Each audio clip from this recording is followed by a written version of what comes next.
Good morning students.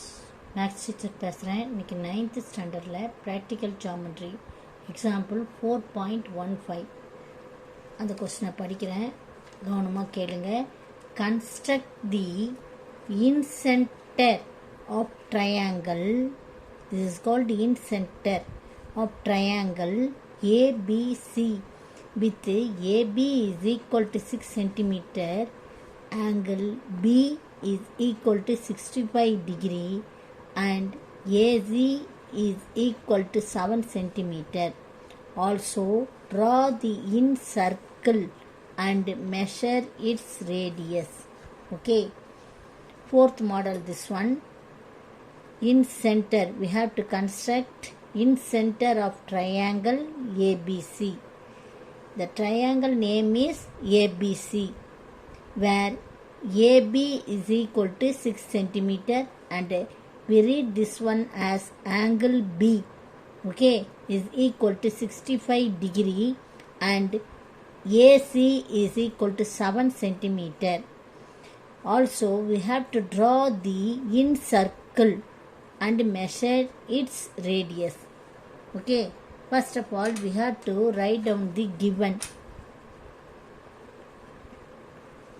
So first triangle ABC, அந்த ட்ரையாங்கிளுக்கு பேர் என்ன?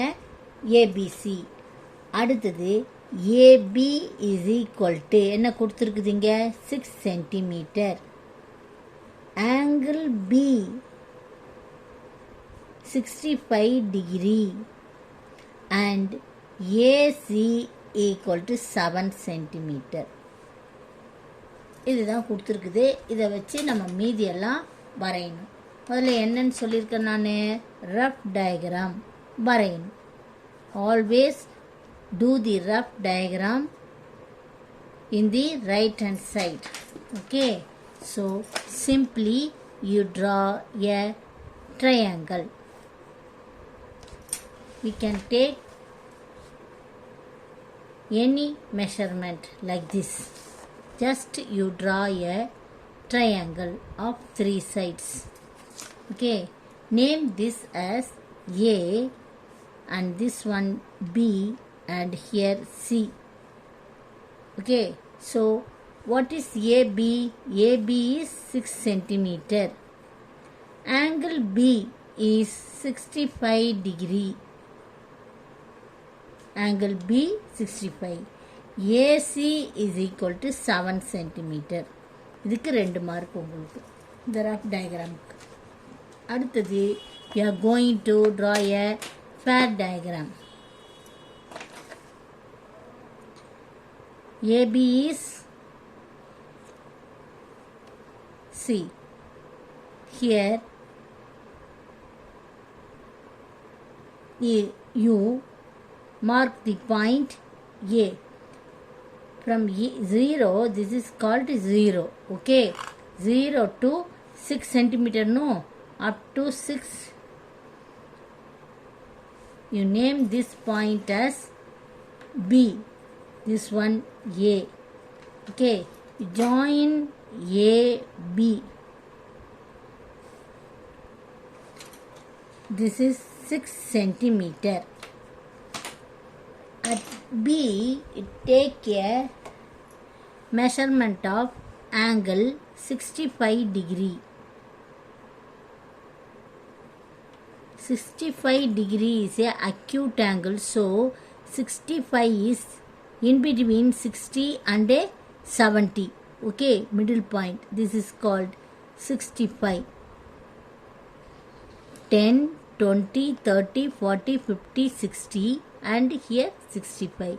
Okay, so 65. You extend the line like this and then AC is 7 cm. Using the compass, take a measurement of 7 cm. Keep the compass point at 0 and extend the pencil up to 7 cm. Okay, keep the compass at the point A, not A, okay, at the point A, and cut the previous line. Okay, so join these two. This is called C, the point C. Okay, now here 65 degree, and here 7 centimeter AC is. Now next step, we are going to draw angle bisector. Okay, angle bisector na இந்த angle எடுத்துக்கோ 65 degree. இதை ரெண்டு பாகமாக பிரிக்கணும். அது எப்படின்னு சொல்லித்தரேன். Keep the compass at the point B and you cut these two lines like this.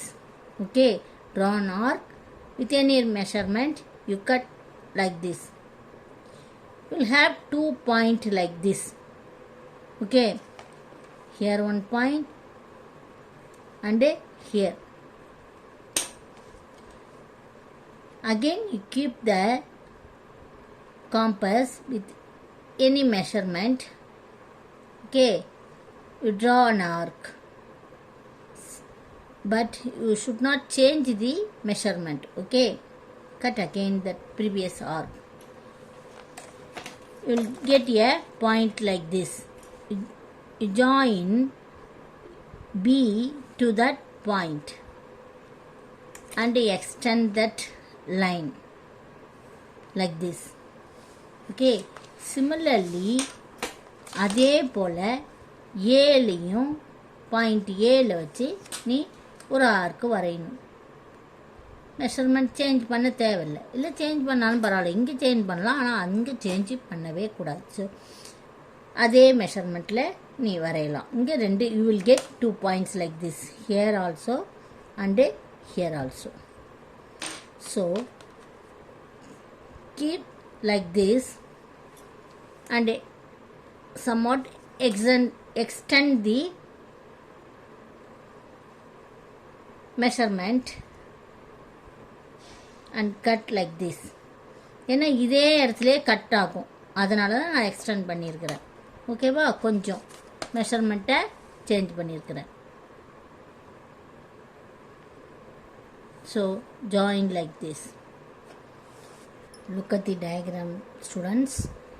இந்த ரெண்டு பைசெக்டரும், இது ஒரு bisector, angle bisector, and this is another angle bisector. இது ரெண்டும் சந்திக்கிற புள்ளி, this is called in centre I. We denoted this as I.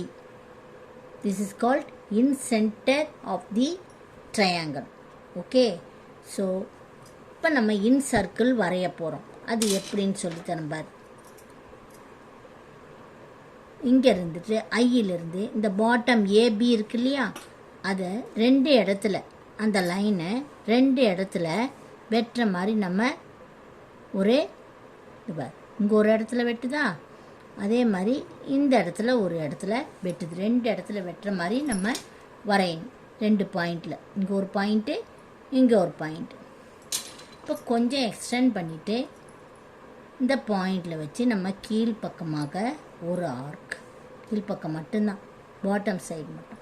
அதே மாதிரி இந்த பாயிண்டில் வச்சு நம்ம இங்கே வெட்டிட்டு அந்த ஐயையும் அந்த வெட்டின புள்ளியையும் நம்ம ஜாயின் பண்ணணும். இப்படி ஜாயின் பண்ணிவிட்டு அது இந்த ஏபியை டி என்ற புள்ளி வழியாக கட் பண்ணி போகும், இந்த டி என்ற புள்ளி வழியாக. இப்போ நம்ம என்ன பண்ணணும்னா, காம்பஸ்லேருந்து இந்த டிக்கும் இந்த ஐக்கும் இருக்கிற இடைப்பட்ட தூரத்தை நம்ம அளந்துக்கணும். இப்படி புரியுதா? ஐ என்ற புள்ளியில் பென்சிலையும் டி என்ற புள்ளியில் காம்பஸையும் வச்சுட்டு அளந்துட்டு நம்ம என்ன பண்ணணும், ஸ்கேலில் அதனுடைய மெஷர்மெண்ட்டை கண்டுபிடிக்கணும். 0ல் வச்சு கண்டுபிடிச்சா நம்மளுக்கு 1.9 வருது ஆன்சர். இப்போ radius is equal to 1.9 centimetre. சரி, இப்போ நம்ம சர்க்கிள் வரையலாம். அதாவது இன் சர்க்கிள் இந்த ஐ என்ற புள்ளியில் காம்பஸை வச்சுட்டு ஐடின்றத ரேடியஸாக அளவு எடுத்துட்டு ஐடி ஐக்கும் டிக்கும் ஐ என்ற புள்ளியில் காம்பஸையும் டி என்ற புள்ளியில் பென்சில் அளவையும் வச்சுட்டு நம்ம ஒரு சர்க்கிள் வரைகிறோம். அது அந்த சர்க்கிளானது